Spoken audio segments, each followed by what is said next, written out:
শরীয়তপুরের ভেদরগঞ্জে আজিজুর রহমান উচ্চ বিদ্যালয়ের প্রাক্তন শিক্ষার্থীদের উদ্যোগে এক আনন্দঘন পরিবেশে ইফতার মাহফিল অনুষ্ঠিত হয়েছে। উক্ত মাহফিলে প্রাক্তন ও বর্তমান শিক্ষার্থীরা একত্রিত হয়ে সৌহার্দ্যপূর্ণ মুহূর্ত কাটান। শনিবার 29 মার্চ ভেদরগঞ্জ উপজেলার সাওগাঁও ইউনিয়নের আজিজুর রহমান উচ্চ বিদ্যালয় মাঠে অনুষ্ঠানটি অনুষ্ঠিত হয়। উক্ত অনুষ্ঠানে প্রাক্তন শিক্ষার্থীরা তাদের স্মৃতিচারণ করেন এবং একে অপরের খোঁজ খবর নেন।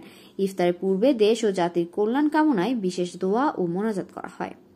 অনুষ্ঠানের প্রধান হিসেবে উপস্থিত ছিলেন উচ্চ বিদ্যালয়টির সাবেক সভাপতি ও সাওগাঁও ইউনিয়নের সাবেক চেয়ারম্যান কামরুল হাসান ভুট্টু মজুমদার। তিনি শিক্ষার্থীদের উদ্দেশ্যে অনুপ্রেরণামূলক বক্তব্য প্রদান করেন। প্রাক্তন শিক্ষার্থীদের এই ধরনের মিলন মেলা ভবিষ্যতেও অব্যাহত থাকবে বলে আয়োজকরা আশাবাদ ব্যক্ত করেন। এ সময় উপস্থিত ছিলেন আজিজুর রহমান উচ্চ বিদ্যালয়ের শিক্ষক, বর্তমান ও সাবেক শিক্ষার্থীবৃন্দ।